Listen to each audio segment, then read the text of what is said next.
আমার লেখালেখি বইগুলো পড়ার পাঠক বন্ধুগণ এবং আমার ভিডিও দেখার দর্শক বন্ধুগণ, আমি আপনাদের মতো গুরুজনদিগকে আমার মহাপদ্মকটি সমপ্রণাম জানিয়ে এবং আমার জীবন পরিচালক ভগবান শিব বাবার নাম নিয়ে এবং মহাপ্রভু জগন্নাথের নাম নিয়ে ও আমাদের গ্রামের মা চণ্ডীর নাম নিয়ে এবং আমার গুরুদেবের নাম নিয়ে আমি আজ এই ভিডিওটির মধ্যে যে কথাগুলো সংগ্রহ করে রাখবো সেগুলো কিন্তু এর সঙ্গে এই যে বোর্ডে লেখা, এই বোর্ডে লেখা এর মধ্যে কোনো সম্পর্ক নেই। এগুলো কাল হয়ে গেছে আর এগুলো আজ আমি কিছুক্ষণ আগে মানে শিশু শ্রেণীর ছেলেদের জন্য করলাম এবং তারপরও আরেকটি আমি কবিতা আবৃত্তির ভিডিও করলাম এবং এটিও আমি কবিতা আবৃত্তির ভিডিও করব এবং তাহলে আমি আপনাদের মতো গুরুজনদিগকে আমার মহাপরিকটি সময় প্রণাম এবং ছোটদিগকে আমার স্নেহ ভালোবাসা এবং আশীর্বাদ দান করে আমি আজ এই মকর সংক্রান্তির উপলক্ষে ডাঙ্গা ভারবেঞ্জার বাঁকুড়া জেলার মধ্যে অবস্থিত ডাঙ্গা ভারবেঞ্জার গ্রামটিতে মা চণ্ডী কিভাবে মানে এসেছিলেন এবং সেখানে কিভাবে বসে গেলেন সেই কাহিনী নিয়েই আমি কতগুলি কবিতা আমি আবৃত্তি করে শোনাবো এবং ওনার সেই আশার কাহিনীও আমি শোনাবো। তাহলে বেশি কথা না বলে আমি আজ সেই কবিতাগুলো আমি আপনাদের জন্য শুনিয়ে থাকছি। প্রথম হচ্ছে শিরোনাম কবিতাটির মকর সংক্রান্তির দিনে, অর্থাৎ মকর সংক্রান্তির দিনে আমি আজই পৌষ সংক্রান্তি, আজই মকর, তার মায়ের চরণ সেবা করার তরে আমরা সবাই হয়েছি তৎপর।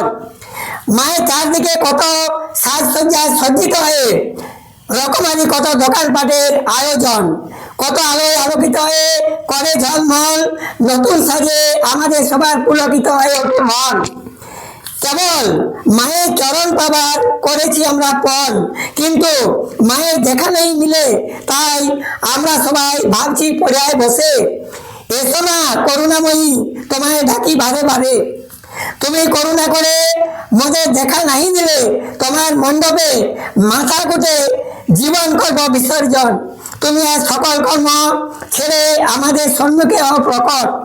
কেননা আজি মা তোমার মন্দিরে বড় পরব, আজি পৌষ সংক্রান্তি, আজি মকর, আজি সকল দ্বিধাদ্বন্দ্ব ভুলে আমাদের মাথায় হাত রেখে ভালো রাস্তা দর্শাইয়া দিও সবারে, তোমার চরণ তলে চিরদিন পড়ে থেকে আমরা তোমায় না দেখে আমাদের মন হয়েছে পাগল পাড়া, তাই আজ তোমায় না দেখে থাকতে না যায় পারা। কেননা আজি মা তোমার মন্দিরে বড় পরব, আজি পৌষ সংক্রান্তি, আজি তোমার নামে সারা দেশে মকর। এবার এই কবিতাটি শিরোনাম হলো পয়লা মাঘের কথা জানিয়ে চণ্ডী মায়ের কবিতা, অর্থাৎ মকরের পরের দিন পয়লা মাঘ হয় আখ্যান, সেই দিনের কথা। মা গো মা, তুমি মৌন হয়ে বসিত কেন? তোমার প্রকট হবার দিন এসে গেল, তাই বুঝি ভাবছ মনে মনে মনে, কেমনে তোমার চরণ তলে ডাকিবে সবারে। তোমার নিকট নাই গাড়ি, নাই পক্ষীরাজ ঘোড়া, নাই সাজানো রথ, তাই তুমি ভাবছ বুঝি পায়ে হেঁটে যাব কেমন করে এত দূর দূরান্ত পথ। তবে তুমি কি ভাবছ যে তোমার আশিসের জন্ম নিয়ে তোমার কথা আমরা গেছি ভুলে? তোমার চরণ তলে থাকবো মোরা যতদিন ধরায় জীবন থাকবে মোদের, তবুও কি আমরা ডাকতে পারবো না তোমার দূরে থাকা সন্তান সন্ততিদের? আমাদের নিকট করে রিস্তাদার, তারা সবাই তো তোমাদেরই সন্তান, তবে আমাদের বন্ধু বান্ধব রিস্তাদারদের আমাদের সবার ঘরে ঘরে আনা মানা কিসে? তখন তোমার সব সন্তানেরা আমাদের নিমন্ত্রণে তোমার চরণ সেবা পেয়ে যাবে আনন্দ মনে, আর তুমিও তখন মন ভরে তাদের নেবে দেখে, তাদের দেখে তোমার হৃদয় জুড়াবে। তখন আমরাও তোমার হাসি মুখে তোমার হাসি মুখে চেয়ে রাত্রি সারা জাগবো তোমার কোলে বসে। তবু মা তুমি বসো না মগ্ন হয়ে তোমার শতকোটি সন্তান থাকতে থাকতে। তোমার ডাকে কি আমরা দেব না সারা? মায়ের দুঃখে ছেলে আর ছেলের দুঃখে মা, এই কথাটি জানি আমরা জবাব সারা। তোমার প্রকট হবার দিন গেলে এসে পয়লা মাঘ এসো, গেল এসে মাঘ, পয়লা মাঘ গেল এসে।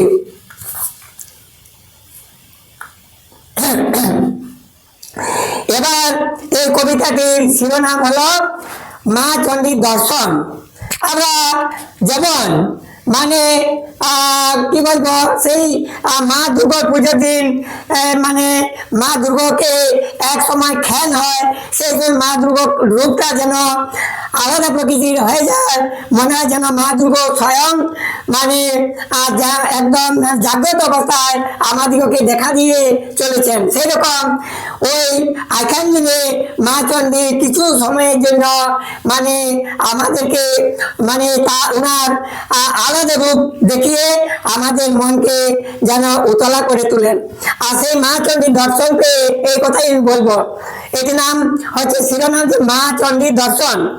ওরে মোর শতকোটি সন্তানগণ, আমি যে তোদের মা, তোদেরই জননী, তাহলে তোদের ছাড়া আমি কি একা থাকতে পারি? তোরাই হলি মোর ধন আর তোরাই মোর সম্পদ, তোদের জন্যই আমার এই মর্তে আগমন। আমি তোদের না দেখলে তোদের মা জননী পড়ে যাবে একা, তাই তোদের আগুনে রেখে তার একাপন দূর করা। যদি আমি হলাম জগতের সবার মা, তবু সম্পর্ক বুঝে হিসাব করলে তোদের মার আমি চণ্ডী হব দুই বোন। তাহলে তোরা ভেবে বলতো দেখি, মায়ের বোন তোদের সম্পর্কে কে হতে পারি আমি? যদি মাসি বলে রাখিস তাহলেই তো হলাম তোদের মায়ের বড় বোন। তাহলে তোদের সব দায়িত্ব কে করবে? এত অত ছোট না বড় ভেবে বলতো। বড় যদি নীরব থাকবে, ছোট তবে কি করবে? তাই তো আমি বড় হয়ে পারি না থাকতে নীরব, কেবল তোদের আগলে থাকবো আমি, সাজবো না তো আর। সাজার দিন আমার বেঁচে চলি, তোদের দুঃখ হরিব বলি, তোদের ছোট মা হয়ে থাকে ওর আমি। ঘরের মায়ের সুখ দেখে তোরাও হবি সুখী, আর তার মুখ দেখেই আমাকেও দেখবি, তার মুখ দিয়ে আমাকেও দেখবি, মন লাগি হবি না দুঃখী। আমি তোদের অন্তরে থাকি দিবা ও নিশি, অন্তর শুদ্ধ থাকলেই আমায় তোরা দেখা পাবি। অন্তরের মধ্যে রাখবি না কোনো দ্বিধা, তোরা সুস্থ থাকলে মায়ের মন হবে অচিন্তা। তোদের ছাড়া আমি কি থাকতে পারি একা? তাহলে আমার জন্য মিছিমিছি করবি না চোখে দেখার পণ, আমি যে তোদের নেহাতি সদস্যেরই একজন। এবার চণ্ডীমা তুমি জাগো মা জাগো, এটি প্রার্থনা, এটি হলো একটি প্রার্থনা। মা চণ্ডীকে জানিয়ে প্রার্থনা, মা চণ্ডীর প্রতি প্রার্থনা। জাগো মা জাগো, চণ্ডীমা তুমি জাগো, তোমার চরণ পুজিবারে এসেছি আমরা, একবার তোমার দিব্য নয়ন খুলে দেখো, দিব্য নয়ন খুলে দেখো। তুমি জগতের মা, তাই সবাই ভালোবাসো, তাই আমরা সবাই তোমার নিকট মিনতি করি, জাগো না আমাদের একবার সন্তান বলে ডাকো। তুমি আমাদের বাবা, তুমি আমাদের মা, তাই তোমার দর্শন ছাড়া আমাদের ভালো লাগে না। তুমি আমাদের সাহারা মা, তুমি আমাদের ভরসা। তুমি সন্তানদের জন্য কত কষ্ট করেছো মা, কিন্তু আমরা তোমার জন্য কি করতে পেরেছি? তবুও মা তুমি কোনোদিনও হার মেনে বসনি। আমাদের মতো অধম সন্তানদের দেখে তোমার মনে ভরে ওঠে, তোমার মনে ভরে ওঠে খুশি, আর তবেই তোমার কাজে আগ্রহ বাড়ে বেশি। তাই দেখি আমাদের মুখে ফুটে ওঠে হাসি। তুমি মা কত অসহায় সন্তানদের সাহারা, না তো আমাদেরকে বাঁচায় এমন কে আছে পাহারা। তাই আমরা অধীর হয়ে করজোড়ে তোমার চরণ তলে মাথা রেখে তোমার আদেশ পালন করে থাকি। আর দিনমান আমাদের মুখে একই কথা বলি, জাগো মা চণ্ডীমা তুমি জেগে ওঠো দেখি। তুমি তো সারা জগতের মা, তাই সবারই মন বুঝো বেশি। তুমি ছাড়া আমাদের আর অতি আপন কে আছে বলো, যে করবে তোমার মতো যতন। এবার চণ্ডীমা তুমি জগৎ জননী, এটি একটি প্রার্থনা। তুমি জননী, তুমি সারা জগতের সবার মা, তোমার ছাড়া আমরা কিছু জানি না। তুমি আমাদের সুখে ও দুঃখে, এবং তুমি আমাদের বিষাদ ভরা জীবনকে আনন্দিত করে তোলো তোমার আশীর্বাদ দিয়ে। তোমার ছেড়ে আমরা আর যেতে পারি না যে দূরে, তোমার দয়ায় আনন্দে মধ্যে রাখো মা মন ভরে। তোমার দয়ায় আমাদের জীবন করো ধন্য, তোমার আশীষ ছাড়া আমরা চাই না কিছু অন্য। তুমি আমাদের জীবনে রোগে শোকে আনন্দে উল্লাসে, বিপদে আপদে আমাদের জীবনের উন্নতি ক্ষেত্রে, চাকরিতে কর্মক্ষেত্রে কর্মযোগে সর্বক্ষেত্রে বিরাজিছ। আর তুমি মা আমাদের সর্বকাজে পরিচালনা করেছ। তুমি আমাদের সান্ত্বনা দাও, মাথার উপর হাত রাখি আমরা যেন জয়ী হতে পারি মা সবার দুঃখ মুছে। আমরা যেন সবার মন আনন্দে ভরে দিতে পারি। তুমি আমাদের সাহা ও মা, তুমি আমাদের ভরসা। তোমার ছাড়া সব কিছু কাজ আমাদের নিকট অজানা। তাই তো আমাদের মন শুধু জাগে, তুমি আমাদের মা আর তুমি আমাদের জগৎ জননী। তোমায় ছাড়া আমরা আর অন্য কিছু নাই জানি। তাই তো মা তোমায় আমরা বলি চন্ডিমা তুমি আমাদের জগৎ জননী। এবার কিছু কথা আমি বলবো ওনার নিয়ে। আমার জানা অজানা পাঠক বন্ধুগণ, আমার লেখা মা চণ্ডী সম্বন্ধে এই কবিতাগুলো কাল্পনিক হলেও এর মধ্যে কিছু কিছু কথা সত্য বলে আমার মনের ধারণা। কেননা আজ থেকে কয়েক যুগ আগের কথা, তখনকার দিনে গ্রামগঞ্জের মানুষেরা গরুর গাড়িতে করে খড় ও ধান ব্যবসা করতেন। কিন্তু ওইভাবেই একদিনের প্রখর সূর্যের তাপে কোনো এক নিরালা স্থানে এক বুড়িমা গাছতলায় বসে বিশ্রাম করছিলেন। এমন সময় উনি এক গাড়োয়ানকে দেখে ওনার গাড়িতে চেপে কোনো এক গ্রামে এসে নেমেছিলেন। তারপর উনি এক ভক্তকে স্বপ্ন দেখিয়ে বলেছিলেন যে আমি এক ভিন্ন অঞ্চল থেকে তোমাদের অঞ্চলের এই গ্রামে এসেছি। আমার নাম হলো মা চণ্ডী, আর আমি আজ থেকে তোমাদের গ্রামেই থাকবো। কিন্তু এই ঘটনার কথাগুলো আমি আমার দিদিমা ও আমার মায়ের মুখে শুনেছিলাম। তাছাড়া ওনাদের বয়সে সবার মুখে ওই একই কথা শুনে থাকি। তাহলে এইসব কথাগুলো আমি কাল্পনিক বলে লিখবো না সত্য ঘটনা বলে লিখবো? তাই এখানে আমার মনের ভিতর দ্বন্দ্ব চলায় আমি দ্বিধার মধ্যে পড়ে গেছি। এতক্ষণ আমি গদ্য পদ্যের ছন্দ মিশিয়ে মা চণ্ডীর কথা জানিয়ে কিছু কবিতা ও কিছু প্রার্থনা লিখছিলাম। তবে যদিও এগুলোকে সম্পূর্ণ কবিতা বললে হয়তো ভুল হতে পারে, তবুও কিন্তু এর মধ্যে কবিতার ছন্দই বেশি রয়েছে বলে আমি এগুলোকে কবিতা বলে লিখতে বাধ্য হলাম। আর এটি কবিতা বলি বই, এটি আমি আমার 2025 সালে বা এই বিগত বছরে ফেব্রুয়ারি মাসে এটি আমার প্রকাশ হয়েছে। এখানে আমার ফটো আছে, আমার এড্রেস আছে বা আমার ঠিকানা আছে, এবং আমার সব কিছু এখানে প্রমাণ আছে, এবং আমার নামও লেখা আছে, এবং এটি কারো স্মৃতিচিহ্ন রেখে আমি এই বইটি লিখেছিলাম। এবার আমি আর ভিডিওটি বড় না করে আপনাদেরকে আমার ভিডিও এই কবিতাগুলো মানে আপনাদের ভিডিওতে ভরার পর আমি আপনাদেরকে বলতে চাইছি যে আপনারা হয়তো 2025 সালকে বিদায় দিয়ে মনের মধ্যে মনের দুঃখের মধ্যে আপনারা বাড়িতে বসে আছেন, কিন্তু না, আর যারা যাবার বা যে যাবার সে চলে গেছে, আবার নতুনকে বরণ করতে হবে। তাই 2026 সালকেও আপনারা আনন্দ মনে গ্রহণ করুন।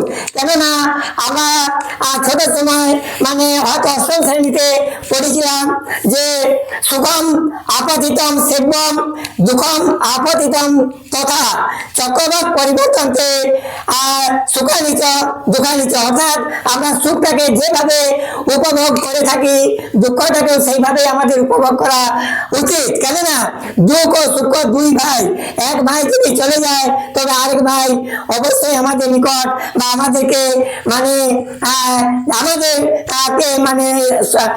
সুরক্ষাভাবে রাখার জন্য ওই আরেক ভাই এসে যাবে, তা সে দুঃখে রাখুক আর সুখে রাখুক। কেননা সবারই তো সন্তান সন্ততি রয়েছে, কারো দুটি, কারো একটি, কারো পাঁচটি, তার মধ্যে তো সবাই সমান হয় না। একজন অতি ভালো তো একজন খারাপ হবেই হবে। তাই বলে কি সেই সন্তানকে আমরা সন্তান বলে অভিহিত করবো না? সবাই মায়ের নিকট সবাই সন্তান, তবে যার যেরকম মনোভাব তার সেই মনোভাবটা হয়তো তার মন থেকে মানে কি বলবো যে তার মন থেকে মানে বিচ্ছেদ করা যাবে না। তাহলে মনে আমাদের সব কিছু। তাহলে আমরা মনকে শান্তভাবে পরিচালনা যদি করে থাকি, তাহলে আমাদের মাথার মধ্যে হেডেক কম থাকবে। আমাদের মানে এমন কিছু রোগ আছে যে সেই রোগ থেকে আমরা বেঁচে থাকবো। তাহলে মানে হঠাৎ আমরা রেগে যাব না, আমরা মানে ভাবনা চিন্তা করেই আমরা সব কর্ম করব। আর ভগবানের নাম নিয়ে আমরা সব কর্ম করব, তাহলেই আমরা চির সুখী হয়ে থাকবো। কেন ভগবান ছাড়া এই আমাদের পরিচালনা করার আর অন্য কেউ নাই। যদি আমরা ভাবি যে আমরা তো ভগবানকে দেখতে পাচ্ছি না, কিন্তু হ্যাঁ, আমরা দেখতে না পেলেও আমাদের রক্ত মাংস এমনকি শিরা উপশিরার মধ্যেও ভগবান বিরাজ করে চলেছেন। আমাদের নিঃশ্বাস প্রশ্বাসের মধ্যেও ভগবানের আদান প্রদান হয়ে চলেছে। তাই উনি সবসময় বলে থাকেন যে আমরা তোমাদেরকে অদৃশ্য, আমরা অদৃশ্যে তোমাদের নিকটে নিকটে থাকি, আমরা অদৃশ্যে তোমাদিগকে ওম বাণী দ্বারা আশীর্বাদ দিয়ে থাকি। তোমরা যেমন কর্ম করে থাকবে বা কর্মের যে ফল তোমরা আশা করবে মনে মনে, সেই ফলটাই তোমরা মানে পেয়ে থাকবে। তাহলে আমি এই ভিডিওটি আপনাদের শোনানোর পর বা ভিডিওর মধ্যে সংগ্রহ করে রাখার পর আমি শেষ করলাম। আরেকটি ভিডিও নিয়ে আসার পূর্বে আমি আবার আপনাদেরকে আবারও বলবো, আপনারা এই ঠান্ডার দিনগুলো আপনাদের ছেলে মেয়েদিগকে এবং বয়স্কদিগকে সযত্নে রাখুন এবং আপনারা নিজেরাও ভালো থাকুন এবং বিনোদনে থাকুন। এবং এই মকর সংক্রান্তিতে আমার নিমন্ত্রণ থাকলো ওই বারোবেন্দা গ্রামের ওই মেলাতে। আপনারা ওই মেলাটি বা মাঘ মাসের 1 তারিখে দিনটিতে ঘুরে আসুন, দেখবেন আপনারা কত আনন্দিত হবেন।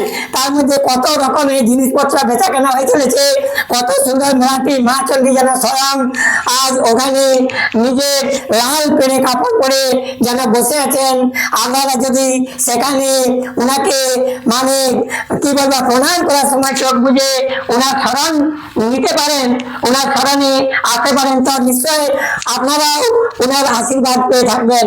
আর ভিডিওটি আমি মা চণ্ডীকে আবার মকর সংক্রান্তির প্রণাম জানিয়ে এই ভিডিওটি শেষ করলাম। এবং আপনারাও মা চণ্ডীকে প্রণাম করবেন এবং আপনাদের ছেলে মেয়েদিগকেও দূর থেকে যেখানে থাকেন না কেন আপনারা মা চণ্ডীকে প্রণাম করেই আপনারা মকর সংক্রান্তি এবং তারপরের দিন আপনারা খুশিতেই থাকবেন। আর আমি ভিডিওটি এখানে রাখছি, মানে ভিডিওটি সমাপ্ত করছি এবং আরেকটি ভিডিও নিয়ে এখনই আমি আসবো।